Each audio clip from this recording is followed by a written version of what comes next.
ఈ ప్రత్యేకమైన యవనస్తుల సదస్సులో యవనస్తులు మాత్రమే లేరు, అంకుళ్ళు ఉన్నారు, ఆంటీలు ఉన్నారు.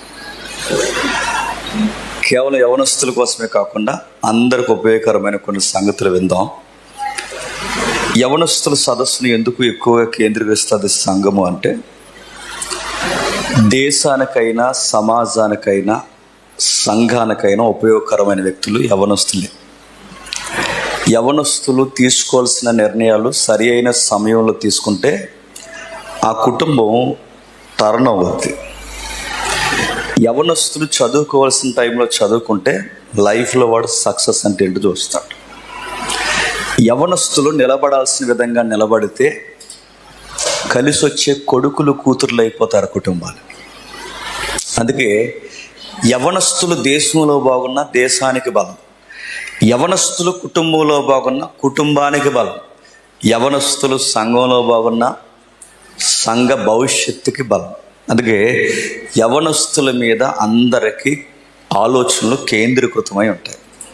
రెండవది, యవనస్తుల మీద ఎక్కువగా సినిమాలు, కథలు, కథాంశాలన్నీ రెడీ అవుతాయి. మీరు చూడండి, మీరు మెజారిటీ సాంగ్స్, బయట ఉన్న సాంగ్స్ ఏవైనా వినండి, అన్ని లవ్లీ సాంగ్సే ఉంటాయి. మీరు వినండి, 90%, 99% సాంగ్స్ అన్నీ లవ్ సాంగ్స్, అట్రాక్షన్ సాంగ్స్, ఎంగేజ్కి సంబంధించిన సాంగ్స్ ఎక్కువ ఉంటాయి. రెండవది, యవనస్తులకు సంబంధించిన సినిమాలు ఎక్కువ రిలీజ్ అవుతాయి. ఇందాక ఐజాక్ మాస్టర్ గారు అన్నట్టు వయసు అయిపోయిన వాళ్ళ కోసం సినిమా తీశారనుకోండి, అట్టర్ ఫ్లాప్ అయిపోతుంది. అందరికంటే వయసు అయిపోయిన వాళ్ళకి, వయసులో ఉన్నవారికి, పెళ్ళి అయిపోయిన వారికి, పెళ్ళి కాని వారికి అందరికీ నచ్చే ఏజ్ ఏంటో తెలుసా? యంగేజ్. అందుకే వయసు అయిపోయిన వాళ్ళు కూడా ఆ వయసులో ఉన్న చిత్రాలు చూస్తున్నప్పుడు అలా ఫీల్ అవుతారా? అందుకే హిట్ అవుతాయి. ఇలాంటివన్నీ ఎందుకు సమాజం కేంద్రీకరిస్తుందంటే, సమాజం ఆ ఏజ్కి పెట్టే పెట్టుబడి ఫలాలు ఎక్కువ వస్తాయి. అలాంటి యంగేజ్లో ఈరోజు సొసైటీలో చెడిపోయే కార్యక్రమాలు ఎక్కువ ఉన్నాయి. ఆ సమాజం నుంచి యువతను కాపాడాలని సంఘం తీసుకునే గొప్ప నిర్ణయాలు ఇదిగో ఇలాంటి యవనస్తుల సదస్సు. మీతో మత్తయి సువార్త చదివించాలన్నా, మార్కు సువార్త చదివించాలన్నా, లూకా సువార్త చదివించాలన్నా, యోహాను సువార్త చదివించాలన్నా, అపోస్తుల పత్రికలు ఏది మీకు చదివించాలన్నా మిమ్మల్ని అట్రాక్షన్ చేయడానికి ఏదో గిఫ్ట్ ఎడతారు. ఏదోలాగా వాక్యం చదివించి ఆ వాక్యము ద్వారా మిమ్మల్ని నింపాలి. వాక్యము ద్వారా నింపకపోతే ఏమవుద్ది? ఎఫెక్ట్ అవుద్ది. అందుకే బైబిల్లో కొన్ని డైరెక్ట్ స్టేట్మెంట్లు ఉన్నాయి. మనకు సుపరిచితమైన పదాలు, క్రిస్టియన్ టెర్మినాలజీ మనకు అలవాటు అయిపోయింది కనుక తెలిసిందేగా అనుకుంటాం, కానీ తెలిసిందే అయినను మనకు తెలియాల్సిన విషయాలు చాలా ఉన్నాయి. ఒకసారి చూద్దాం. కీర్తన గ్రంథం తీయండి. కీర్తనల గ్రంథం 119వ కీర్తన. కీర్తన గ్రంథం 119వ కీర్తన. కీర్తన గ్రంథం 119వ కీర్తన 9వ వచనం చూడండి. కీర్తన గ్రంథం 119వ కీర్తన 9వ వచనం. యవనస్తుడు దేని చేత తన నడతను శుద్ధిపరచుకుందుడు? నీ వాక్యమును బట్టి దానిని జాగ్రత్తగా చూసుకున్నట్టు చేతనే కదా. ఇప్పుడు బాగా వినండి. యవనస్తులు చెడిపోతున్నారు, యవనస్తులు చెడిపోతున్నారు, యవనస్తులు చెడిపోతున్నారు అంటే చెడిపోకరా చెడిపోకరా చెడిపోకరా అంటే చెడిపోకుండా ఉండడు, చెడిపోతాడు. మరి వాడు చెడిపోకుండా ఉండాలి అంటే ఈ మొబైల్ మనం వాడుతున్నాంగా, ఈ మొబైల్ మనం వాడుతున్నప్పుడు కొన్ని యాంటీ వైరస్లు మొబైల్లోకి వస్తాయి. ఈ యాంటీ వైరస్ బాగా వినాలి. ఈ వైరస్లు ఏవైతున్నావో మొబైల్లోకి రాకుండా ఉండాలంటే ఆ వైరస్ అరికట్టడానికి మళ్ళీ ఈ సిస్టమ్ మనకి ఏం అవైలబిలిటీ ఇస్తుందో తెలుసా? దానికి మళ్ళీ యాంటీగా పనిచేసి ఇంకో వైరస్ కావాలి. మీకు అర్థమైందో లేదు? ఈ వైరస్ని అరికట్టాలి అంటే దాంతో ఫైట్ చేసే మరొక యాంటీ వైరస్ కావాలి. అప్పుడు ఆ మొబైల్ హ్యాక్ అవ్వకుండా, హ్యాంగ్ అవ్వకుండా ఉంటుంది. ఇది మీకు అర్థమైతే మనము కూడా ఒక సమాజంలో ఒక వ్యక్తులుగా, వస్తువులు మాదిరి జీవిస్తున్న మనకి సొసైటీలో వైరస్ ఎక్కువ ఉందా లేదా? మీరేం చెయ్యొద్దు. వయసులున్న పిల్లలకు మొబైల్ ఇచ్చి వదిలేయండి. ఏడాది తిరిగిన తర్వాత, 2 సంవత్సరాలు తిరిగిన తర్వాత చూడండి,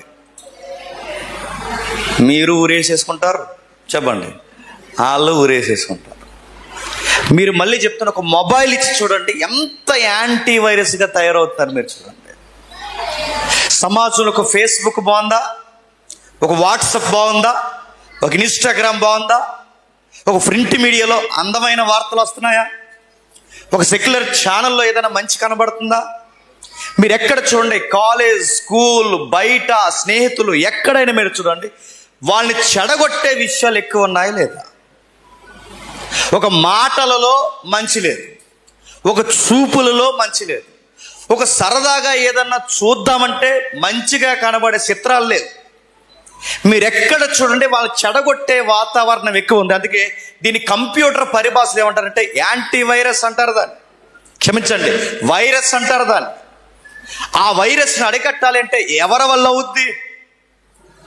యవనస్తులు తమను తాము కాపాడుకోవాలి అంటే ప్రతి ఒక్కరు ఒక స్పృహ ఉంటుంది, సామాజిక స్పృహ.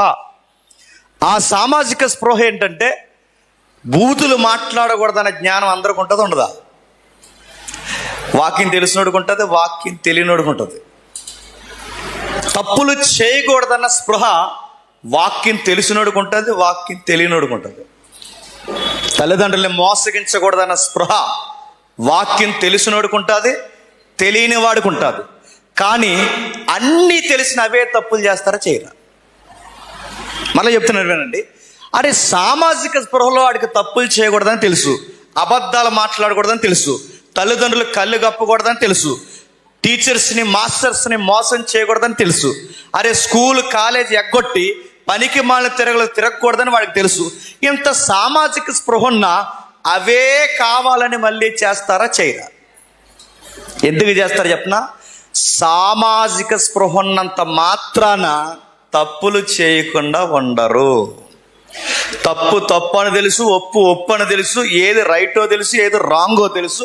అయినా వాళ్ళు ఎందుకు చేస్తారు చెప్పనా? స్పృహ, సామాజిక స్పృహ ఆ తప్పుని జయించే శక్తిని వాళ్ళకి ఇవ్వదు. మరి ఆ తప్పుని జయించి ఇలా చేయకూడదని ఆ క్యారెక్టర్ ఏ శక్తి మనకి ఇస్తుందంటే ఈ వాక్యం అంటున్నాడు, నీ వాక్యమును బాగుగా చెప్పండి చూసుకొనుడి చేతనే కదా. యవనస్తుడు తన రూట్స్, యవనస్తుడు తన యొక్క ఆరిజిన్, యవనస్తుడు తన యొక్క వాకింగ్ స్టైల్, వాడి యొక్క టాకింగ్ స్టైల్, వాడి యొక్క థాట్స్, వాడి ఎనర్జీ, ప్రతి స్టడీ, ప్రతి దాన్ని వాడు ఎలా చూసుకోగలడు? వాక్యం చూసుకుంటే చూసుకోగలడు. సామాజికంగా తప్పప్పులు రైట్లు కొట్టినంత మాత్రాన వాడు నిలబడలేడు. వాడు నిలబడాలి అంటే వాక్యం చెబుతుంది, వాడు వాక్యాన్ని బాగుగా చూసుకోవాలి. అంటే ప్రతి ఒక్క యవనస్తుడు వాక్యాన్ని చదవాలి. చదువుతారా? మత్తయి సువార్తగా చదువుతారా? చెప్పండి, ఎలా చదువుతున్నారు? కొంతమంది వాక్యాలు చదువుతారు. ఏ వాక్యాలు చదివే? చెప్పండి. యవనస్తులు కంటిన్యూగా ఎవ్రీడే వాక్యాలు చదివే వాళ్ళని జీవించండి, ఏలిమే కనబడతారు. పోనీ చదివిన దాన్ని అర్థం చేసుకున్న వాళ్ళు చూపించండి, లిటిల్ ఫింగర్లో కూడా కనబడరు.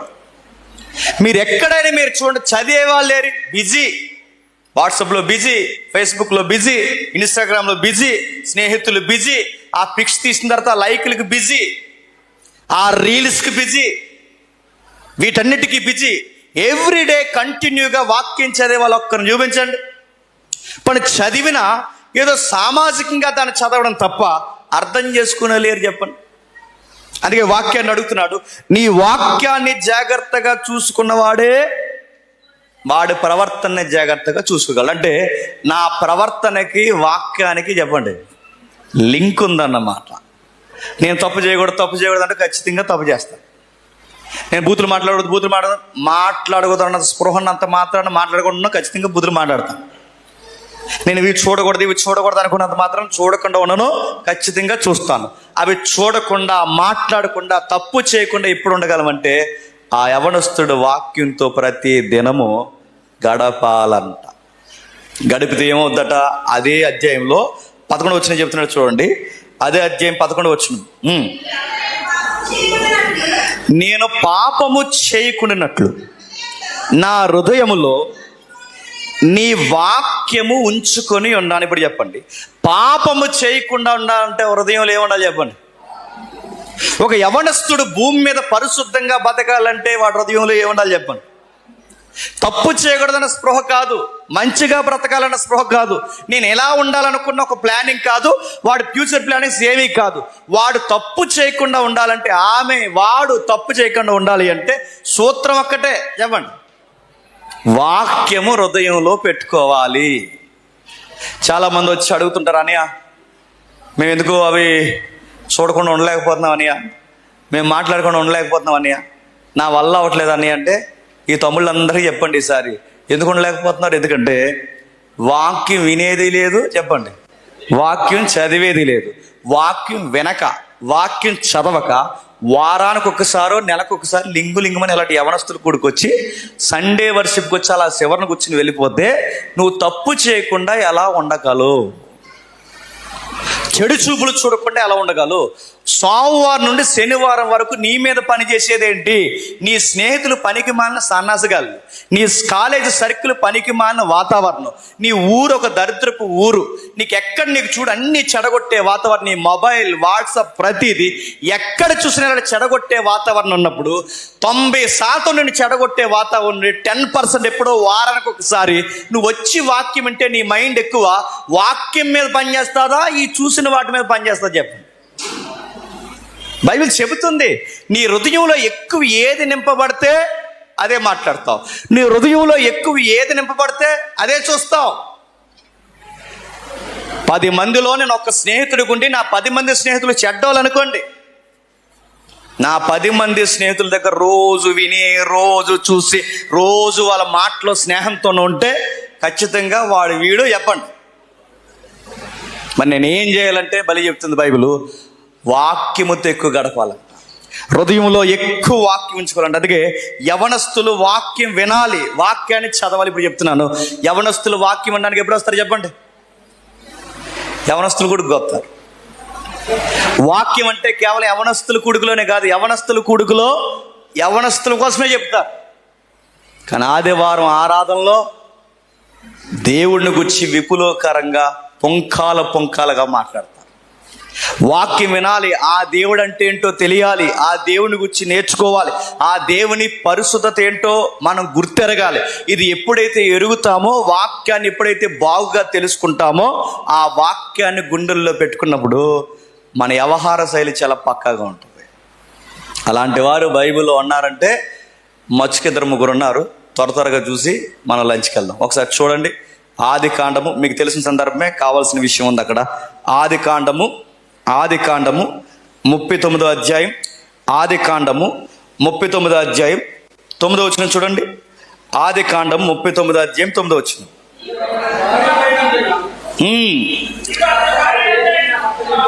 ఎవరో ఒకరు చదవండి. నీవు అతని భార్య అయినందున నిన్ను తప్ప మరి దేనిని నాకు అప్పగించి ఉండలేదు.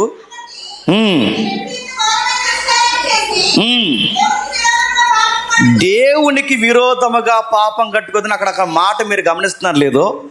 ఆయనట యోసేపు గారు ఎవరైతే ఉన్నారో, జోసఫ్ అట ఒక ఫ్యామిలీలో ఇన్వాల్వ్ అయితే, అంటే ఎవరైతే ఆంటీ గారు ఉన్నారో, ఆంటీ గారు ఆయనకి అదో రకమైన రిక్వెస్ట్ పెడితే ఆ రిక్వెస్ట్ ఓకే చేయడానికి ఈయన అన్నాడట, నేను దేవునికి విరోధంగా పాపం ఎలా చేయగలను అన్నాడట. ఎంత వాల్యూడ్ పాయింట్ అన్నాడు చెప్పండి. నేను చేసే పని ఇది నాకు విరోధంగా ఉండడమే కాదు, నేను చేసే పని ఏ దేవుడిని అయితే నేను నమ్ముతున్నానో ఆ దేవునికి విరోధంగా పాపం చేసిన వాడిని అవుతాను. ఇప్పుడు బాగా వినండి, ఇప్పుడు ఆయన తప్పు చేస్తే అడిగే వాళ్ళు ఉన్నారా? తప్పురా అని చెప్పే వాళ్ళు ఉన్నారా? మరలా అడుగుతున్నాను, ఆయన జీవన శైలి మీరు జాగ్రత్తగా గమనిస్తే, ఆయన జీవన వ్యవహారాన్ని మీరు జాగ్రత్తగా గమనిస్తే, ఆయన వ్యతిరేకంగా పాపం చేసేది మీ ఫ్యామిలీకో నాకు వ్యతిరేకంగా కాదు. నేను పాపం చేసేది ఎవరికంటే సాక్షాత్తు దేవునికి. నేను ఇప్పుడు చాలాసార్లు చెప్పాను, మళ్ళీ ఒకసారి మీకు జ్ఞాపకం చేస్తాను వినండి. ఇదే ఆఫర్ కనుక మనకు వచ్చింది అనుకోండి జనరల్గా, నేను చాలాసార్లు అన్నది మీకు చెప్తున్నాను, నాకు మా నాన్న లేడు అనుకోండి, మా అన్నయ్యలు లేరు, నాకు తోడు లేరు, ఏదో ఆ కుటుంబంలో గవర్నమెంట్ ఉద్యోగం కింద ఉండి నెలకు ఒక జీతపత్యం అందుకుని చక్కగా 3 పూటలు తిని ఒక బట్ట కట్టుకుని బతికేస్తున్న నా జీవితంలో కొంపట్లాంటి వార్త వచ్చి నా మీద పడిపోయి ఆవిడ చేసిన తప్పు నా మీద గెంటేయక ముందే నాకు మంచి మంచి ఆఫర్లు ఇచ్చి ఏమన్నదంటే, ఇదిగో నాతో పెట్టుకుంటే నీకు ఫుడ్ ఇస్తాను, బెడ్ ఇస్తాను, డబ్బు ఇస్తాను, ఇంక ఎక్సెట్రా ఎక్సెట్రా, ఇంకా మామూలుగా ఉండదు, బై వన్ గెట్ వన్ అందనుకోండి. నీకు మామూలుగా ఉండదు, నాతో ఇదిగో వాడుకుంటే 2 ఫ్రీ అన్నట్టు ఈ టైపులో స్టైల్లో చెప్పింది అనుకోండి. నేను ఏమంటాను చెప్పండి? నువ్వు ఉన్నావు ప్రభు, నాన్న లేడు, అన్నయ్యలు లేరు, ఈ ఒంటరి హృదయాన్ని ప్రేమించే వాళ్ళు ఎవరు లేరు. కానీ వీడిని అర్థం చేసుకుని నన్ను ప్రేమించడానికి ఒక హృదయాన్ని మేడం గారి రూపంలో పంపించావా అంటావా? చెప్పండి. ఖచ్చితంగా అంటాం. యోసేపు గారు తన నైతికతను అక్కడ పెట్టట్లేదు, యోసేపు గారు తన పరిస్థితులు అక్కడ పెట్టట్లేదు. యోసేపు గారు మీరు చూడండి, తన సిచ్యువేషనల్ థింకింగ్ ఏది పరిగణనలోకి తీసుకురావట్లేదు. ఆయన ఒంటరితరమైన, ఇబ్బంది అయినా, సమస్య అయినా, పాపం ఎంత రాయల్టీగా వచ్చి ముసుకేసుకుని తనకి బై వన్ గెట్ వన్ అన్నా పని చూసుకో అన్నాడట. నువ్వు దరిదాపులకు రావద్దు, నువ్వు దరిదాపులకు వస్తే ఇక్కడి నుంచి నేను పరారవుతాను అన్నాడట. బాగా వినండి, పారిపోవడం అనే ఆ లక్షణం మీరు చూడండి. అక్కడి నుంచి ఆయన పారిపోయాడట అడుగుతున్నాను. పారిపోయిన నీ లోకం ఏమంట చెప్పండి? అవకాశాన్ని ఉపయోగించలేని శాతగాని చెప్పండి, సోదిగాడు అంటది. తప్పులు చేసేవాడిని ఏమంట చెప్పండి? ఆడు మగాడండి అంట. అందుకే చూడండి, పాలిటిక్స్లో కొట్టుకుంటున్నారుగా. పాలిటిక్స్లో ఇంకేం రాజకీయాలు లేవని మన తెలుగు రాష్ట్రాల్లో గొడవలు ఏంటో చెప్పిన, ఏయ్ మీ లీడర్కి 4 రా అన్నారు, మీ లీడర్కి 4 అన్నారు. ఆడన్నాడట 4 కదా 30 అన్నారట. ఏ అంటే ఆ మాత్రం ఉంటుంది మా ఓడితో అన్నారంట. నేను అడుగుతా, నీకు గొప్పలు చెప్పుకోవడానికి అడుగుతాను. యోసేపు గారు మరి చెప్తున్నాను, ఆ ఇంటి యజమానురాలతోనే, ఈ పదం ఉపయోగిస్తున్నాను తప్పుగా అనుకోకండి, ఆ ఇంటి యజమానురాలతోనే ఎఫ్ఐఆర్ పెట్టుకుంటే ఈయనకి రాయల్టీ పెరుగుద్దా తగ్గుద్దా? పెరుగుద్ది. ఆ ఏరియాకి వాళ్ళదే పెద్ద ఫ్యామిలీ, ఆ ఫ్యామిలీతో ఈయన కానీ ఆయనతో ఇల్లీగల్ కాంటాక్ట్ పెట్టుకుంటే ఖచ్చితంగా ఆయన గౌరవం పెరుగుద్దా పెరగదా? డబ్బు పెరుగుద్ది, వాదా పెరుగుద్ది, అన్నీ పెరుగుతాయి. ఎందుకంటే ఐగుప్తిలో ఆ విషయాలు నేరాలు కాదు, అవి కామన్గా జరిగే విషయాలు. ఎథిక్స్ లేని దేశంలో ఇలాంటి పనులు చేస్తే అవి తప్పే కాదు. ఈ తప్పు కాని దేశంలో ఇలాంటి అఫైర్స్ పెట్టుకుంటే ఆయన గౌరవం ఏమి తగ్గుతుందా? కానీ ఆయన తప్పు చేయలేదు. ఎలాంటి విషయాలు జరిగించినా ఆయన మంచి మాట అంటాడు. అక్కడి నుండి పారిపోయాడట. పాపం ఎంత ఆఫర్లు వచ్చినా, పాపం కళ్ళతో వచ్చినా, పాపం స్నేహితులతో వచ్చినా, పాపం నీ సహవాసం వచ్చినా, పాపం ఎలాగది నేను కమ్ముకోవడానికి వచ్చినా రైట్ వే ఏంటో తెలుసా? వదిలేసి పారిపోవడమే. మనం చేతగానోళ్ళు అనుకున్నా, సన్నాసిగాళ్ళు అనుకున్నా, పనికిమాలోడు అనుకున్నా, ఉపయోగించుకోవడం రాదనుకున్నా, ఏదనుకున్నా పాపానికి మనం ఇచ్చే వ్యతిరేకమైన సమాధానం ఒకటే చెప్పండి, అక్కడి నుంచి పారిపోవడం ఉత్తమ కార్యం. యోసేపు గారట అక్కడి నుంచి వెళ్ళిపోయాడట. వెళ్ళిపోయిన ఆయన్ని వెళ్ళిపోయినట్టు వదిలేశారా చెప్పండి? 13 సంవత్సరాలు, 1 సంవత్సరం కాదు 13 సంవత్సరాలు జైలు వేస్తారట. ఎన్ని సంవత్సరాలు? 13 సంవత్సరాలు. మీరు ఇంటికి వెళ్ళిన తర్వాత లెక్క ఎత్తుక్కోండి. 13 సంవత్సరాలు అంటే మాట్లాడండి. ఇప్పుడు మన ఇండియన్ లాలో లేదా మన కోర్ట్ లా ప్రకారం 13-14 సంవత్సరాలు అంటే లైఫ్ వేసేసారట ఆ అబ్బాయి. మీరు బాగా వినండి, నీతికి నిలబడినందుకు ఆయనకి మంచి జరిగిందా నష్టం జరిగిందా చెప్పాలి? నీతికి నిలబడినందుకు ఆయనకి మంచి జరిగిందా నష్టం జరిగిందా? 13 సంవత్సరాల జైల్లో ఆయనకి ఏమన్నా సుఖం దొరికిందా? మీరు అనుకోవచ్చు, పాపం చేస్తే పాపంతో ఎలా ఉంటుంది చెప్పిన రాయల్టీ ఉంటుంది. పాపం చేస్తే అదొక రకమైన సరదా ఉంటుంది. పాపం చేస్తే సమాజంలో కావలసినన్ని సుఖాలు దొరుకుతాయి. కానీ పాపం చేయకుండా నిలబడితే చెప్పండి, నిందలు, అవమానాలు, కష్టాలు, కన్నీళ్ళు, సమస్యలు, చెయ్యని నేరానికి చెప్పండి ఒంటరి బతుకు 4 గోళ్ల మధ్య జీవితం.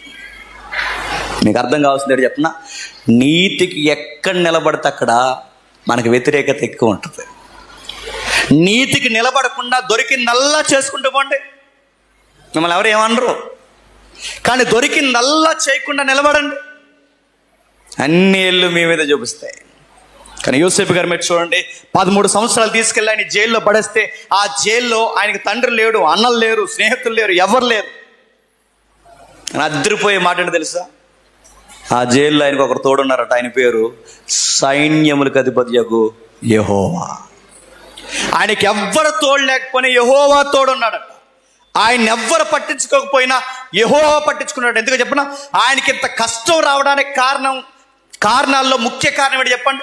ఆ దేవునికి వ్యతిరేకంగా పాపం చేయకూడదన్న ఒక్క పాయింట్ ఆయన జీవితాన్ని 13 సంవత్సరాలు జైల్లో పడేస్తే, ఎవరి కోసమైతే ఇలాంటి సాక్రిఫైస్ చేస్తాడో, ఎవరి కోసమైతే ఇంత నిర్ణయం తీసుకున్నాడో, ఏ దేవుని కోసమైతే ఇంత కట్టుబడి నడుము కట్టుకున్నాడో, ఆ దేవుని కోసం ఇంత అసూలు బాస్తే ఆ దేవుడు వదిలేస్తాడా?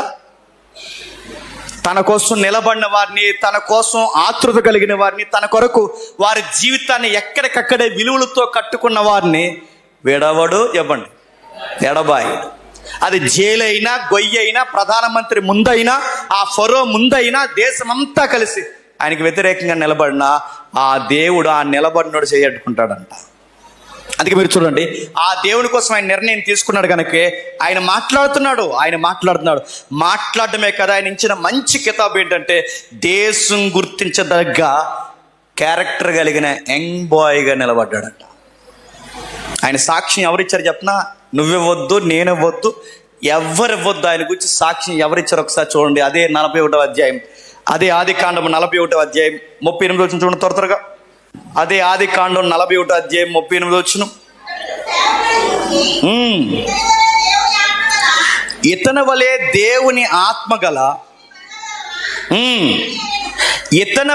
దేవుని ఆత్మగల మనుషుల్ని మనం కనుగొనగలమా? ఈ స్టేట్మెంట్ ఇచ్చింది ఎవరండి? ఒక అన్యరాజు. ఎవరి కోసం స్టేట్మెంట్ ఇస్తున్నాడండి? దేవుని కోసం బ్రతికి ఒక నిజాయితీ కలిగిన ఒక యవనస్తుడి కొరకు. నేను మళ్ళీ అడుగుతున్నాను, మీ కాలేజెస్లో, మీ స్కూల్లో, మీ స్నేహితుల మధ్య అన్యులైన వారు మీ కోసం సాక్ష్యం చెప్పగలరా? ఒక అన్యుడు, ఒక అధికారి అంటున్నాడు, ఆత్మ కలిగిన ఇలాంటి మనుషుల్ని మరొకరిని మనం చూడగలమా? తప్పు చేయడు, ఏ పాపంలో చేతులు కలబడు, ఎక్కడ నలుగురు కూర్చున్న సరదా కార్యక్రమాలకు కూడా నిలబడడు. ఆత్మ ఉన్న మనిషి అండి ఈ మనిషి అన్నారంట. ఒక అన్యుడు ఎంత గొప్ప సాక్ష్యం ఇస్తున్నాడు చూడండి. మనము అందరు అబ్బాయిలు వేరుగా ఉండాలి, క్రిస్టియన్గా నువ్వు వేరుగా ఉండాలి. నాకే తీసారా మ్యాట్నీకి టికెట్ అనకూడదు. నువ్వు వేరు, వాళ్ళు వేరు. క్లాస్ అంతా సినిమాకి వెళ్దామంటారు, బట్ నువ్వు రానంటావు. సరదాగా తల్లిదండ్రులు కళ్ళు కప్పి ఊరి మీద తిరుగుతావు, రండ్రా అంటారు. అందరు వెళ్తారు, నువ్వు రానంటావు. పేరెంట్స్ని మోసం చేద్దాం, టీచర్స్ని మోసం చేద్దాం, నాన్న మోసం చేద్దాం, కాలేజీ యాజమాన్యాన్ని మోసం చేద్దాం, డుమ్మా కొట్టి ఇష్టం వచ్చినట్టు తిరుగుదామంటారు. కానీ అందరు అన్నా నువ్వు మాత్రం అనవు, ఆనవు, వస్తానని అసలు అనవు. ఎందుకనవో తెలుసా? నువ్వు క్రిస్టియన్గా. బయట వాళ్ళు చెప్పుకోవాలి, ఆడు రాడండి, నీ తోటి వాళ్ళందరూ చెప్పాలి.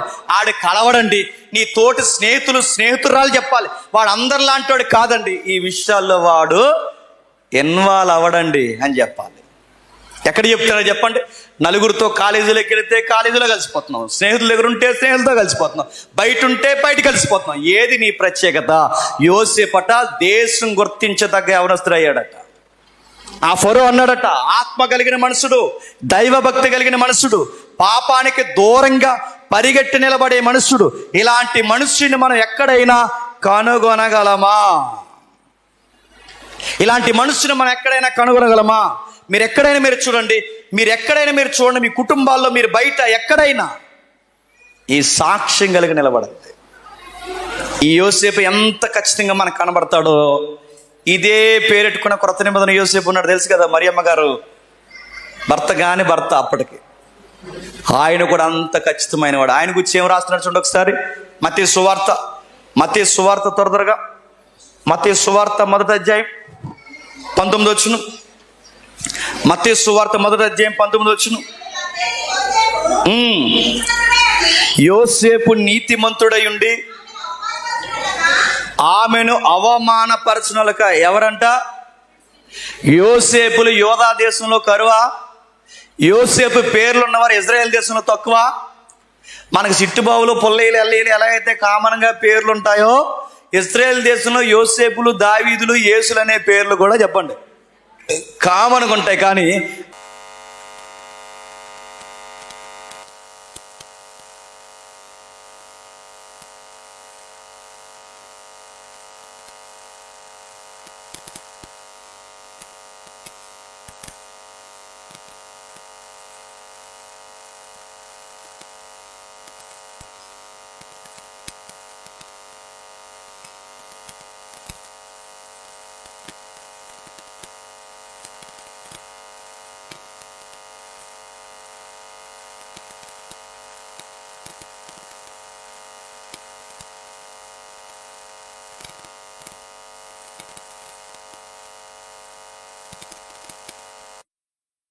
పెట్టుకోండి, మీ పేరెంట్స్ మిమ్మల్ని చెప్పండి నమ్మారు. ఏమని నమ్మారు తెలుసా? మా బిడ్డ, మా అబ్బాయి తప్పు చేయడు గనక చేయడు, వాడు కాలేజీకి పోయి మళ్ళీ ఇంటికి తిరిగి వస్తాడని నమ్మారు గనకే ఆ స్పేస్ నీకు దొరికింది కనుక నువ్వు ఎగ్గొట్టిపోయావు. నీ పేరెంట్స్ నమ్మకాన్ని నువ్వేం చేస్తావు తెలుసా? అమ్మేశావు. నీ టీచర్స్ నమ్మకాన్ని నువ్వేం చేస్తావు తెలుసా? దగా చేసావు. నీ విద్యా వ్యవస్థ నువ్వేం చేస్తావు తెలుసా? ఎండిపోటు పడుస్తావు. అంటే నువ్వు తల్లిదండ్రుల్ని, టీచర్స్ని, గురువుల్ని మోసం చేయడం అనేది నువ్వు తెలివితేటలు అనుకుంటావు. తెలివితేటలా? యోసేపు గారు తప్పు చేయాలంటే మనకన్నా తెలివైనడా కాదా? మనకన్నా లెక్కలు చాలా బాగా వచ్చంట ఆయనకి. ఆయన లెక్కేస్తే మళ్ళీ బడ్జెట్ లెక్కలో తేడా రాదట. ఆయన ఇంటిని, ఫ్యామిలీని మెయింటైన్ చేస్తే మళ్ళీ లెక్కలు ఎవరు అడగాల్సిన అవసరం లేదట. యోసేపు మనకన్నా తెలివైనడు. అన్ని తెలివితేటలు ఆయన తప్పులకు ఉపయోగిస్తే ఆయన తప్పులు పట్టుకునే వాళ్ళు ఎవరైనా ఉన్నారా? చదువుకుంటారా అని పంపిస్తే ఈ చదువులు వీళ్ళు నేర్చుకునేది చెప్పనా? నీతి నేర్చుకోరు. చెప్పండి, ఐడీలు ఎలా మార్చాలి, మొబైల్స్ ఎలా మార్చాలి, డీపీలు ఎలా మార్చాలి, పేర్లు ఎలా మార్చాలి, ఇంకా చెప్పండి, నాకు గుర్తురాట్లేదు. పైన దేవుడు బొమ్మెట్టి వెనకాల వ్యవహారం శతారం ఎలా చేయాలి, ఆడోళ్ళ పేర్లు మొగోళ్ళు ఎట్టుకుని, మొగోళ్ళ పేర్లు ఆడోళ్ళు ఎట్టుకుని, అమ్మ చూస్తే ఎవర్రా మాట్లాడుతున్నామంటే ఇంకెవడు తేజగాడు అన్నారంట. ఈ తేజగాడు రండి, ఎవరితో మాట్లాడుతున్నావే అని అడిగితే ఈవిడ అందట ఇంకెవరు, సుమతో మాట్లాడుతున్నాను అడుగుతున్నాను. పేర్లు, ఈ తెలివితేటలు, నక్క తెలివితేటలన్నీ, ఈ చదువులో నక్క తెలివితేటలన్నీ ఎక్కడ ఉపయోగిస్తారు చెప్పి? చెడుకోవడానికి ఉపయోగిస్తున్నారు. వీళ్ళు అనుకుంటున్నారు పేరెంట్స్కి ఏదో ముసుకేసేస్తున్నాం, గురువులకి ఏదో ముసుకేసేస్తున్నాం. వాళ్ళకి కాదు ముసుకేసేది, ఎవరికి చెప్పండి. కొన్నిసార్లు చర్చెస్లో కూడా కుర్రోళ్ళని చూస్తుంటాం, వీడి పెద్ద సారికల్ని అక్కడ నిలబడుతుంది, గోడకి అలా జారేసాలు అనిపిస్తుంది నాకు. నువ్వు చర్చికి వచ్చావు అయ్యా, నువ్వు వచ్చింది చర్చికి, నువ్వు డింగిరి అసలు వేసావంటే నేను మరి చెప్తున్నాను, ఆ పైనుంచి కిందకి నడుము ఎరగొట్టేస్తాను. నేను చాలాసార్లు చెప్తాను చర్చిలో. నువ్వు చర్చికి వచ్చినప్పుడు కూడా నీ వ్యవహార శైలి మారకపోతే, నీ వాక్యం నడుతున్న, నీ హృదయంలో వాక్యం ఉందా? నీ ఐడీలు, నీ డీపీలు, నీ స్టేటస్లు, నీ సినిమా సాంగ్, నీ చెత్త, నీ శదారం అంతా నువ్వేదో అనుకుంటున్నావు ఇది ఒక పెద్ద ట్రెండ్ అని. కానీ ఆ ట్రెండ్లో నువ్వు తీసుకున్న డిసిషన్స్ ఏవైతున్నావో నీ ఫ్యూచర్కి ఎఫెక్ట్ అవుతాయన్న సంగతి నీకు తెలుసా? యోసేపు గారు తీసుకున్న స్ట్రాంగ్ డెసిషన్ ఏదైతే ఉందో ఎంటైర్ దేశానికైనా ఒక మాదిరి అయిపోయాడో లేదో చెప్పండి. ఆయనే కనుక ఆ రోజు ఆ నిర్ణయం తీసుకోకపోతే ఆయనకు వచ్చిన బై వన్ గెట్ వన్ ఉందిగా, బై వన్ గెట్ వన్ ఆ ఫ్యామిలీలో, ఆ బై వన్ గెట్ వన్ దగ్గర ఆగిపోదుడు. ఆయన ఆ నిర్ణయం తీసుకోవడానికి బై వన్ గెట్ వన్ కాదు, మొత్తం దేశమే ఎవరి చేతుల్లోకి వచ్చింది చెప్పండి? యోసేపు చేతుల్లోకి వచ్చింది. మీరు చూడండి, వారి యొక్క విలువలు వారి దేశంలో, వారి యొక్క స్థితిగతుల్లో, వారి మండల స్థాయిలో, జిల్లా స్థాయిలో సక్సెస్ రేటింగ్లో కూర్చోబెట్టాయి. మీరు అనుకుంటున్నారు మేము కష్టపడి చదివేసి హార్డ్ వర్క్ చేస్తే మేము కాంపిటేటివ్ ఫీల్డ్ కొట్టేస్తాను, మీ బొంద కొడతారు. నేను కాంపిటేటివ్ ఫీల్డ్లో ఉన్నవాడు కనుక చెప్తున్నాను, కాంపిటేటివ్ ఫీల్డ్లో మీరు కష్టపడి చదివేసినంత మాత్రాన్ని కొట్టరు. దేవుడు ఏమన్నా తెలుసా? యథార్థవంతులే వర్ధిల్లుతారు, ఆశీర్వాదకరంగా మారుతారు. మీరు అనుకోవచ్చు మరి బయట వాళ్ళు కొంతమంది వాక్యాలు తెలియకుండా ఉద్యోగాలు కొడతారంటే అందుకే ఉద్యోగంలో అర్ధాంతరంగా పోతున్నారు. మరి వాళ్ళ వాక్యాలు తెలియకుండా ఉద్యోగాలు కొడతారు, అందుకే ఉద్యోగాల్లో అర్ధాంతరంగా రిమోవ్ చేయబడుతున్నారు. సర్వీస్ నుంచి వైదొలుగుతున్నారు. ఎందుకు? వాళ్ళ స్టేట్మెంట్, వాళ్ళ అడ్మినిస్ట్రేషన్ చేయలేరు. మీరు ఏదైనా చూడండి, ఎంత హార్డ్ వర్క్ చేసినా, ఎంత ప్రణాళిక పనినా దేవుడి దీవెన లేకపోతే మనకి ఇంచు కూడా మేనేజ్మెంట్ అనేది మనకే చెప్పండి తెలియదు కనుక తెలియదు. అందుకే యోసేపు గారి జీవితంలో సక్సెస్ రేటుకి కారణం ఏంటంటే ఆయనకి లెక్కలు బాగొచ్చు, ఇవన్నీ బాగొచ్చు, తెలియదు, ఇవన్నీ కాదండి. నీతికి పడి నిలబడతాడు అంతే. ఆ నీతికి పడి నిలబడే మనుషుడు కనుకే నమ్మకమైన మనుషుల్ని దేవుడు ఏం చేస్తాడు చెప్పండి? ఆశీర్వాదకరంగా మారుస్తాడు. దేశానికి ప్రజలకు దీవెనకరంగా మారుస్తాడు. అందుకే వాళ్ళ జీవితంలో వాక్యాన్ని పట్టుకుని బ్రతుకున్న బతుకులు కనుకే వాళ్ళ దేవుని పిల్లలుగా వర్ధిల్లిపోయారు. పెద్దవారు మీరున్నారు, మీకు కూడా నేను చెప్తున్నాను, పెద్దవారు ఎవరైతే ఉన్నారో మీ పిల్లలతో, యవనస్తులు పెద్దలు ఎవరైతే ఉన్నారో మీ పిల్లలతో మీరు మాట్లాడుతున్నారు, ఎప్పుడైనా వాళ్ళ మాటలు మీరు గమనిస్తున్నారా? గమనించండి. వాళ్ళ హార్ట్లో ఏం తిరుగుతుందో మీకు అర్థం అవుతుంది. పొక్క, తోలు, చెదరం అని ఈ పదాలు ఫ్యాషన్ అయిపోయి ఈ మధ్య మీరు చూసారు లేదో, అలాంటి రాడికల్ వర్డ్స్ని మీ పిల్లలు, మీ అబ్బాయిలు అమ్మాయిలు ఉపయోగిస్తున్నారంటే వాళ్ళ హార్ట్ ఎంత డిస్ట్రాయిడ్ అయిందో మీకు అర్థం అవ్వాలి. ఎంత ఫాలినట్టుగా మారిపోయిందో మీకు అర్థం అవ్వాలి. వాడు హృదయం నిండిన దాన్ని బట్టే వాడు వేసుకున్న సొక్క, వాడు వేసుకునే బనియేలు, వాడు చూసే చూపులు, వాడు మాట్లాడే మాటలు, మీ అమ్మాయి మీ అబ్బాయి వాళ్ళ మాట తీరు మీ పెద్దలుగా గమనిస్తున్నారా? మీకు ఒకటే కావాలి, వెళ్తున్నామమ్మా చెప్పండి, వస్తున్నామమ్మా. వెళ్తారు, కొన్ని రోజులకి ఏదో ఒకటి కొంపటే చెప్పండి తెస్తారు, రెడీగా ఉండండి ఆఫర్. వెళ్తున్నామమ్మా వస్తున్నాం కాదు, వాళ్ళు ఏం మాట్లాడుతున్నారు, ఏం చూస్తున్నారు, ఎక్కడ కూర్చుంటున్నారు, వాళ్ళ ఫ్రెండ్స్ ఎవరు, వాళ్ళు ఏమేమి షేర్ చేసుకుంటున్నారు, ఇవన్నీ చూడాల్సిన బాధ్యత ఎవరు చెప్పండి? కనీసం కొత్త బట్టలు కొనేయడం కాదు పెంచడం అంటే, కనీసం వాళ్ళకి 3 పూట్ల తిండి పెట్టేయడం కాదు. వాళ్ళు ఏమేమి అలవాట్లు ఉన్నాయి, ఏం మాట్లాడుతున్నారు, వాళ్ళ టేస్ట్లు ఏంటి, వాళ్ళ డిజైర్లు ఏంటి, వాళ్ళు ఎక్కువగా ఎలాంటివి ఇష్టపడుతున్నారు, ఇవన్నిటినీ ఖచ్చితంగా జడ్జి చేయాల్సిన పాయింట్ ఎవరిదో తెలుసా? పేరెంట్స్కి. అందుకే ఎఫ్సీ పత్రికలో కానీ, ఆ గుణవతి సందర్భంలో, ఆ 31వ అధ్యాయం సామెతల్లో కానీ వాళ్ళు ఇరువురికి కామన్గా రాసింది ఏంటో తెలుసా? వారి ఇంటి వారి నడతలో బాగుగా కనిపెడతారంట. అది ఉత్తమ తల్లిదండ్రులు. మీరు అంటే మీ పేరెంట్స్గా మీరు కనిపెడుతుంటే మీ పిల్లలు ఏమంటారంటే, మరి మా ఫ్రీడమ్ మీరు హరించేద్దాం. ఫ్రీడమా నీ బొందా, ఎవరు మీ చెప్పింది చేయి, ఎదవేసే డొక్కలు ఎండబెడతాను ఆయన చెప్పాలి. మీరు చెప్తారా? ఎద్దులాగా ఎదిగిపోయాడు ఎదవ, మేమేం చెప్తాను? ఎద్దులాగా ఆ ఎద్దుని కన్నది ఎవరు? ఆ పెద్ద ఎద్దు ఎవరు? నువ్వే చెప్పకపోతే ఆ ఎద్దుకి ఇంక ఊరి మీద ఆంబోతులని వచ్చి చెప్తాయా? మా అంత ఎత్తి అయిపోయాడని మేము ఏం చెప్తామండి అంటే, చెప్పు, నువ్వే చెప్పు. నువ్వు చెప్పకపోతే ఎవరు చెప్తారు? బాగుగా వారి నడతలు కనిపెట్టు, వారి మాటలు, వారి చూపులు, వారి కార్యాలు పేరెంట్స్గా మీరు గుర్తించకపోతే మన బిడ్డలు తెలుసుకుంటారులే అంటే తెలుసుకునే లోపు జరగాల్సిన నష్టాలు చెప్పండి జరిగిపోతాయి. అందుకే యోసేపు గారిని భక్తిగా, నాకు తెలిసి యాకోబు గారి జీవితం మిడిల్ లైఫ్ నుంచి ఎంతో కొంత ఎఫెక్ట్ పడి ఉంటుంది ఆయన మీద. తన భక్తి కలిగిన జీవితం ఎంతో కొంత తను ఆదరించుంటుంది. అందుకే తన జీవితం నడిసే కొలది చక్కటి దీవెనకరమైన జీవితంగా మార్చుకున్నాడు. ఇంకా ఏమని రాస్తున్నాడు చూడండి, ఇంకా యవనస్తుల వరకు ఏం మాట్లాడుతూ ఒకసారి దానియేలు గ్రంథం 1వ అధ్యాయం, త్వరగా దానియేలు గ్రంథం 1వ అధ్యాయం 8వ వచనం ముగించుకుందాం. దానియేలు గ్రంథం 1వ అధ్యాయం 8వ వచనం. రాజు భుజించు భోజనమును, పానము చేయు ద్రాక్షరసమును అపవిత్రపరచబడచకూడదని దానియేలు ఉద్దేశించడం. మీకు ఒక చిన్న గ్రాఫ్ చెప్తాను వినండి. ఈ ముగ్గురు యవనస్తులు లేదా దానియేలు నలుగురిని కలిపి ఒక అధిపతికి అప్పగించారు. ఏ అధిపతికి? పానదాయకుల అధిపతి. పానదాయకుల అధిపతి అంటే ఉద్యోగం ఏంటండి? రాజుగారు మంచినీళ్ళు తాగాలంటే ముందు మంచినీళ్ళు ఎవరు తాగాలి? ఆ చెకింగ్ డిపార్ట్మెంట్ పానదాయకుల అధిపతులు తాగాలి. అందులో ఇసం ఉంటే ఇలా పోతారు, ఇసం లేకపోతే రాజుగారు తాగుతారు. అది డ్యూటీ. రాజుగారు ముందు బిర్యానీ తినాలంటే ముద్ద ఎవరు తినాలి? ఈ భక్షకారులు పానదాయకుల అధిపతులు తినాలి. ఇప్పుడు చెప్పండి, అదే డ్యూటీ ఉద్యోగాలు ఇప్పుడు ఎవరికి ఇచ్చారట చెప్పాలి? దానియేలు ముగ్గురు స్నేహితులకి ఇచ్చారట. ఇప్పుడు చెప్పండి, దానియేలు ముగ్గురు స్నేహితులకి రాజుగారు పానీయం చేయాలన్నా భోజనం చేయాలన్నా ముందు ఆ గోల్డెన్ లాంటి ఫుడ్ ఎవరు చెక్ చేయాలి చెప్పండి?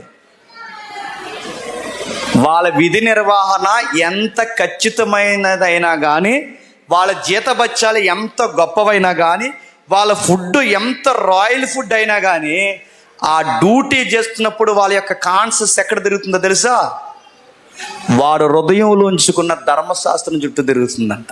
అరే, ధర్మశాస్త్రం ప్రకారం మనం ద్రాక్షరసం తాగకూడదు, ధర్మశాస్త్రం ప్రకారం బలిచ్చిన వాటిని తినకూడదు, ధర్మశాస్త్రం ప్రకారం అది రాజు భోజనమైన దేవునికి వ్యతిరేకమైన భోజనం తినకూడదని ఆ టీనేజ్ అబ్బాయిలకి ఎలాగ అర్థమవుతుందండి? వారి హృదయాల్లో ఏముంచుకున్నారు చెప్పండి. యోసేపు హృదయంలో వాక్యం ఉంచుకున్నాడు కనుక ఐగుప్తికి నిలబడిపోయాడు. దానియేలు జీవితంలో వాక్యం ఉంచుకున్నాడు కనుకే తన విధి నిర్వహణలో కూడా సవాల్ లాంటి పరిస్థితులు ఎదురైనా వాక్యాన్ని బట్టి జడ్జ్ చేసింది. సార్ మీరు ఏమన్నా అనుకోండి సార్, ఈ ఒక్క డ్యూటీ మాత్రం నేను చెప్పండి చేయలేను అన్నాడు. చేయలేనందుకు ఏం చేశారు? కష్టపెట్టి ఇబ్బంది పెట్టి సమస్యలు గురిచేసి ఈ 16 సంవత్సరాల కుర్రోడిని మళ్ళీ 60 సంవత్సరాల వయసులో సింహాల బోన్లో వేసేసిన ఏమైనా టాలెంట్ కూడిందా? కష్టం జరిగినట్టే ఉంటుంది, ఇబ్బంది కలిగినట్టే ఉంటుంది, జీవితం అయిపోయినట్టే ఉంటుంది. మనం నీతికి స్టాండింగ్ తీసుకున్నప్పుడు మనకు వ్యతిరేకమైన పరిస్థితులు వచ్చినట్టే ఉంటాయి. కానీ మనల్ని సింహాన బోన్లో పడేసినా, తీసుకెళ్ళి అగ్ని గంధకాల్లో పడేసినా మనల్ని ఎడవక ఎడబాయిన వాడు ఒకడు ఉన్నాడు. ఆయన పేరు సైన్యములకు అధిపతియగు యెహోవా. యోసేపుకు తోడున్నవాడు దానియేలుకు తోడున్నాడు, దానియేలుకు తోడున్నవాడు దానియేలు ముగ్గురు స్నేహితులు తోడున్నాడు. నీతికి పడి నిలబడిన ఏ జనరేషన్లోని యంగ్స్టర్స్కైనా ఆ దేవుడు చేయబట్టుకున్నాడు. ఈ జనరేషన్లో నిలబడు, నీ ఫ్రెండ్స్ నవ్వుతున్నారు, నువ్వు వాళ్ళతో పాటు ఎగులు నవ్వు నవ్వకో, నీకు సెపరేట్ ఇమేజ్ ఉండాలి. నీ ఫ్రెండ్స్ కుళ్ళిపోయిన జోకులు వేస్తున్నప్పుడు ఆ కుళ్ళిపోయిన జోకుల్లో నువ్వు మాటలు కలపకో, నువ్వు సెపరేట్ ఇమేజ్ ఉండాలి. రవి జకరియా అని ఒక మంచి ఎవాంజలిస్ట్ చనిపోయాడు. ఆయన ఏమంటాడు తెలుసా? నువ్వు నవ్వే చెప్తుందంట నువ్వు ఎలాంటి వాటికి నవ్వుతున్నావు అని. నువ్వు చూసే చూపులే చెప్తుందంట నువ్వు ఎలాంటి వాటిని చూసి ఇష్టపడుతున్నావు. అంటే నీ నవ్వు పనికి మాలిన జోకులకి నవ్వుతున్నావు అనుకో, నువ్వు ఎలాంటి వాడివి? పనికి మాలినోడివి. నువ్వు పనికి మాలిన వాటిని చూసి ఆనందిస్తున్నావు అంటే నువ్వు ఎలాంటి వాడివి? పనికి మాలినోడు. అందుకే రవి చక్రి ఏమంటాడంటే, నువ్వు పనికి మాలిన జోకులు నవ్వుతే నువ్వు అదే, నువ్వు పనికి మాలిన విషయాలు చూస్తే నీ క్యారెక్టర్ కూడా అదే.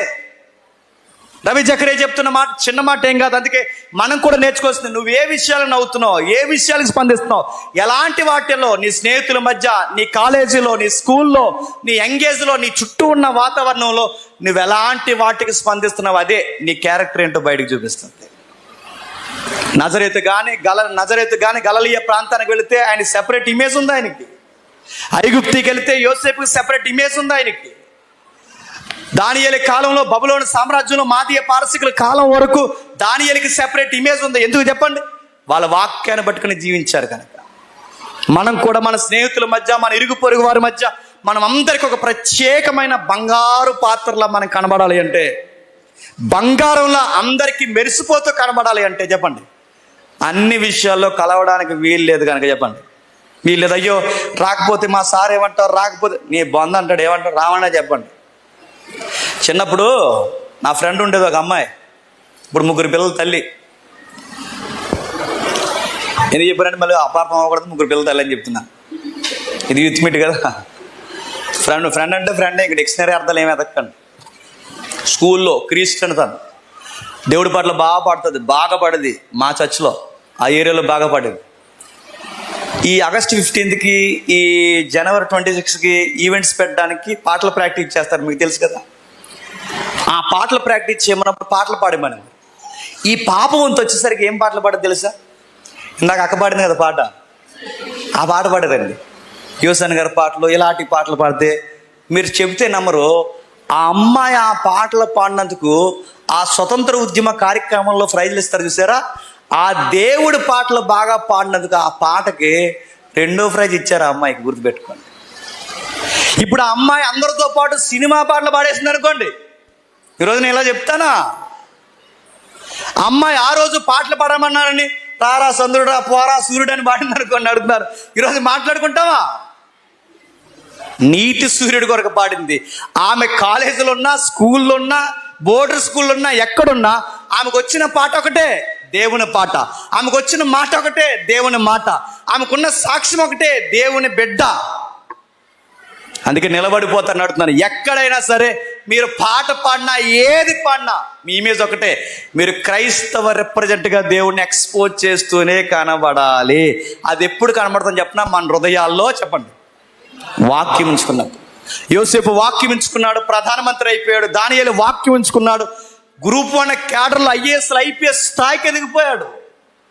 దానియేలు స్నేహితులు చక్కటి అధికారులుగా మారిపోయారు. మన జీవితంలో మరలా చెప్తున్నాను, మనం ఎక్కడున్నా కానీ మన ఇమేజ్ మనం కోల్పోకూడదు. వాడు ప్రత్యేకమండి, ఆమె ప్రత్యేకమండి, ఆమె ప్రత్యేకమైన తల్లి అండి, ఇంత ప్రత్యేకమైన వాడండి.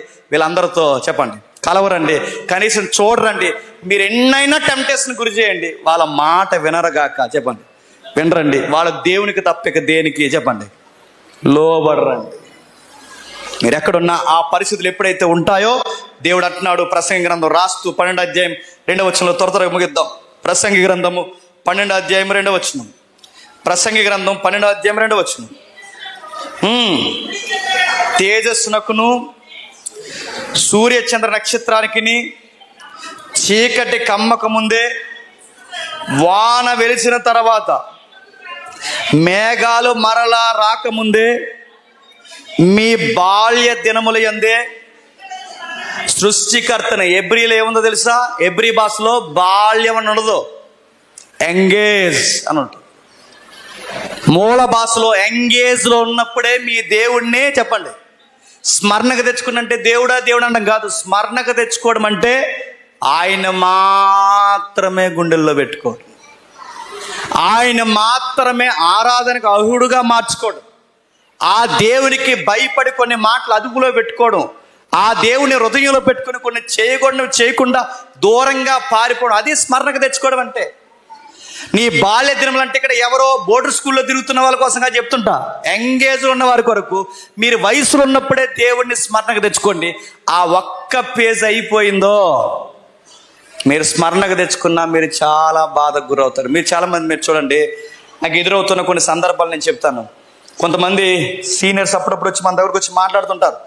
వాళ్ళు ఏమని మాట్లాడతారంటే, బ్రదరు మీలాగా వయసులో ఉన్నప్పుడు మాకు కూడా వాక్యం తెలిస్తే ఎంత బాగుందని బాధపడుతున్న వాళ్ళని ఎంతమంది నేను చూశాను. మీలాగా వాక్యం చెప్తే, మీలాగా మీ వయసు ఉన్నప్పుడు మాకు వాక్యం తెలిస్తే మేము కూడా సృష్టికర్త కొరకు దేవుని కొరకు ఏదో ఒకటి చేశామని బాధపడే వాళ్ళు ఎంతమంది ఉన్నారు. కనబడుతున్నారు లేదా అక్కడక్కడ మీకు?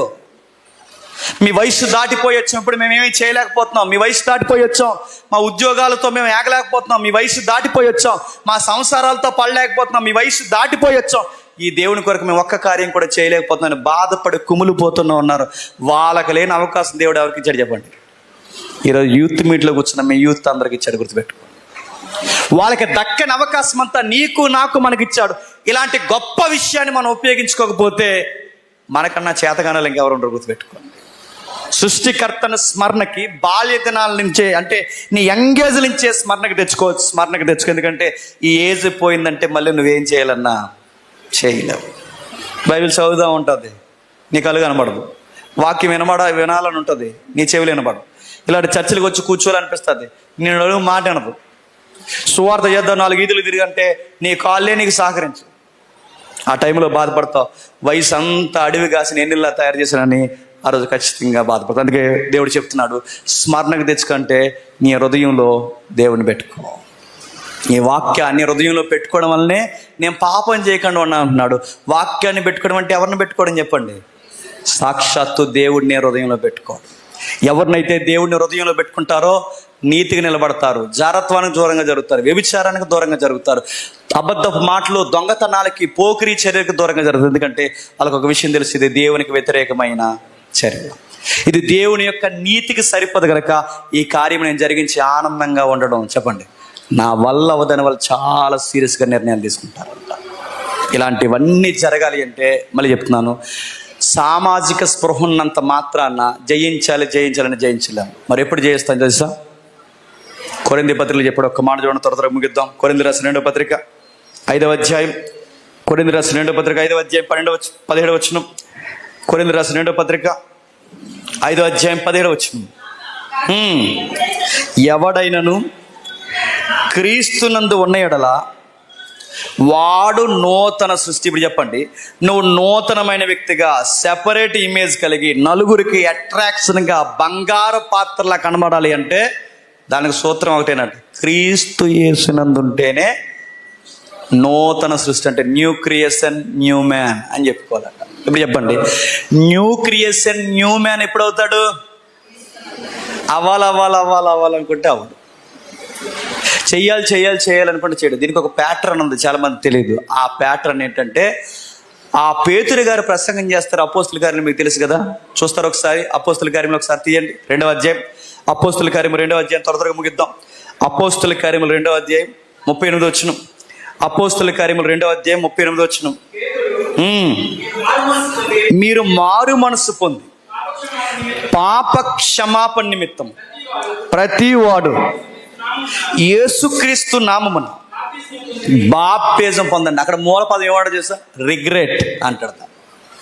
రిగ్రెట్ అంటే పాపాన్ని సంఘం ఎదుట చెప్పండి ఒప్పుకోడు. ఎప్పుడైతే పాపాన్ని సంఘం ఎదుట ఒప్పుకుంటామో, ఒప్పుకున్న తర్వాత రెండవ ప్యాటర్న్ ఏంటో తెలుసా, బాప్టిజం తీసుకోవాలి. అంటే ఒప్పుకోవాలి, సంఘం ఎదుట బాప్టిజం తీసుకోవాలి.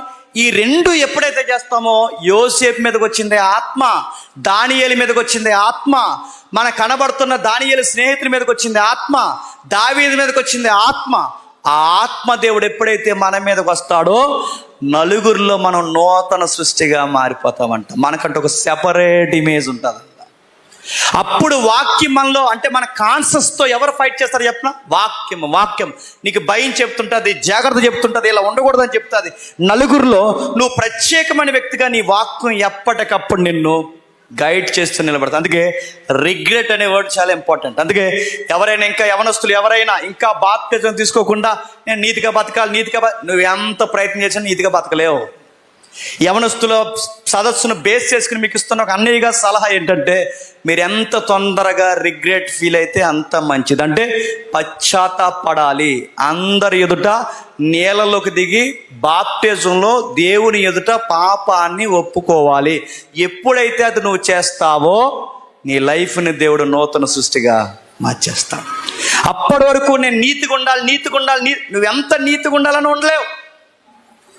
నీ స్నేహితులకి ప్రత్యేకమైన ఇమేజ్గా ఉండాలనుకున్నా ఉండలేవు. దానికి సూత్రం ఒకటే, నువ్వు ఖచ్చితంగా బాప్టిజం తీసుకోవాల్సిందే. ఈ మొత్తం యవనస్తుల సదస్సులో మీ అందరినీ నేను ప్రేమగా కోరుతున్నది, ఇంకా ఎవరైతే ఇక్కడ యవనస్తులు బాప్టిజం లేకుండా ఉన్నారో, యోసేపు లాంటి, దానియేలు లాంటి, వాళ్ళ స్నేహితులు లాంటి జీవితం మీకు కావాలి అంటే, మరలా చెప్తున్నాను, నీటి బాప్టిజానికి సిద్ధం అవ్వండి.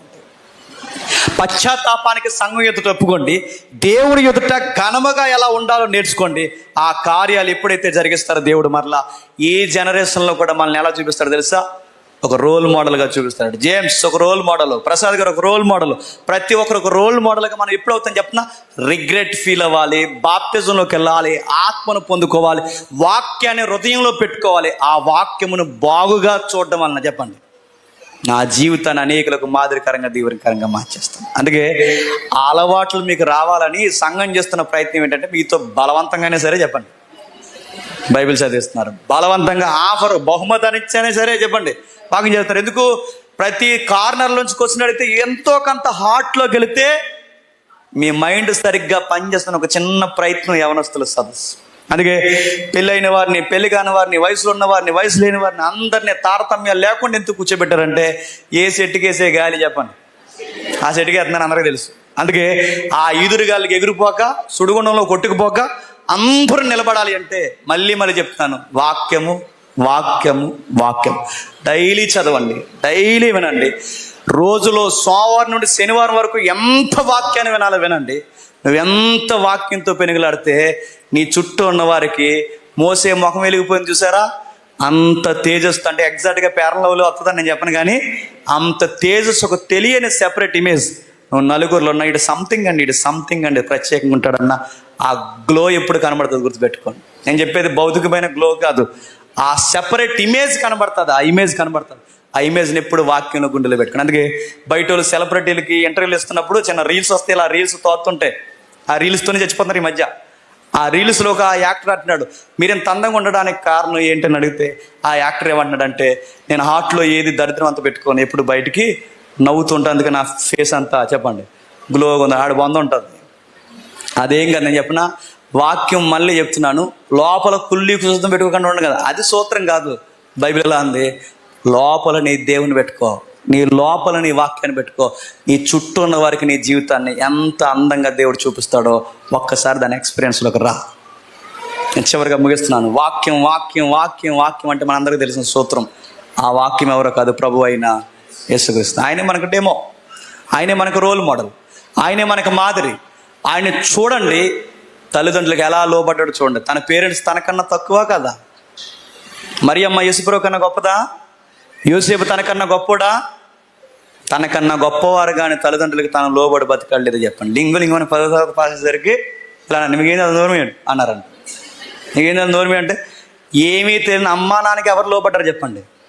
అన్నీ తెలిసిన యేసుక్రీస్తు లోబడ్డారు. అందుకే ఆయన మనకు సరైన రోల్ మోడల్. అయినా 30 సంవత్సరాలు అమ్మా నాన్న మాట విని అర్హత లేని వారికి ఆ రంపం పొట్టు మధ్య నమ్మకమైన పని చేస్తూ వాళ్ళ తల్లిదండ్రులకు కలిసి వచ్చే బిడ్డగా మారిపోయాడు. అందుకే ఆయన మనకు రోల్ మోడల్. ఆయన 30 సంవత్సరాల వయసు వచ్చేసరికి ఈ తల్లిదండ్రులను ఆనందింప చేయడమే కాదు చెప్పండి, పరలోకమందున్న తండ్రిని ఆనందింపజేసి పైనుంచి సాక్ష్యం పొందుకోండి. ఈయన నా ప్రియకుమారుడు, ఈయన యందు బాప్టిజం తీసుకున్నందుకు ఆనందిస్తానలేదు. చెప్పండి.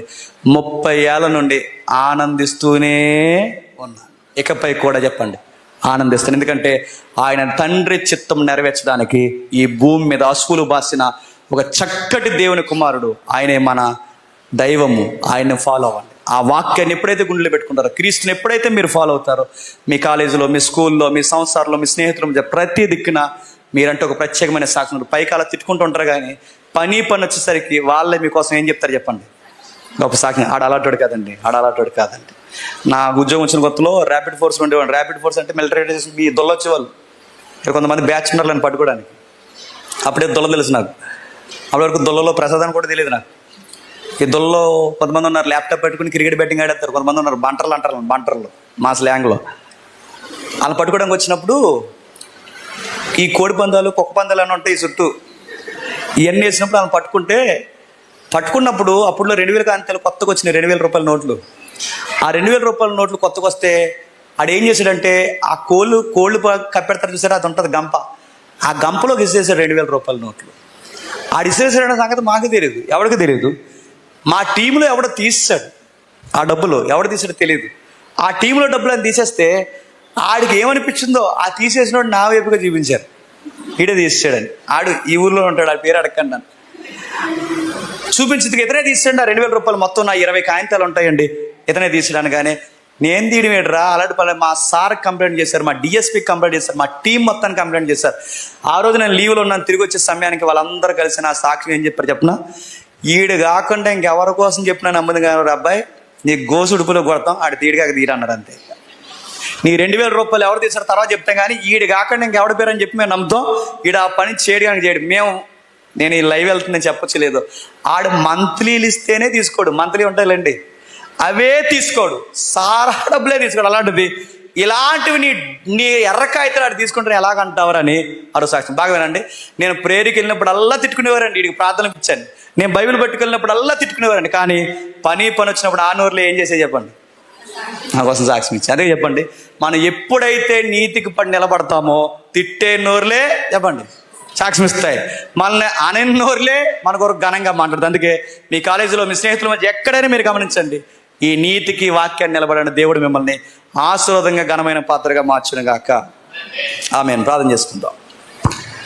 ప్రేమగల తండ్రి, కృపగల దేవా, మీ విలువైన వాక్యములు తండ్రి వినిపించినందుకు మీకు స్తుతులు, స్తోత్రములు తండ్రి. అందరికీ యవనస్తులకి వాక్యాలు అర్థమైన నాకు తెలియదు తండ్రి. మీ వాక్యమును బాగుగా చూసుకున్న యవనస్తులే బాగుపడతారు తండ్రి. ఈ భూమి మీద ఒక యవనస్తులు పవిత్రంగా బతకాలి అంటే వాక్యము తన హృదయంలో పెట్టుకున్నవాడు మాత్రమే బతకగలడు తండ్రి. నా హృదయంలో వాక్యం ఉంది కనుకే నేను పాపం చేయకుండా ఉండగలిగానని యోసేపు సాక్ష్యం దేవా. దానియేలు స్నేహితులు తండ్రి, గొప్ప భక్తులందరూ వారి హృదయాల్లో వాక్యాన్ని చొప్పించుకున్నారు కనుకే తరాలకి సాక్ష్యంగా మారిపోయారు. మా స్నేహితులతో మేము ఎక్కడ పడితే అక్కడ కలిసిపోతున్నాం. ప్రతి చిన్న విషయానికి తండ్రి దిగజారిపోతున్నాం.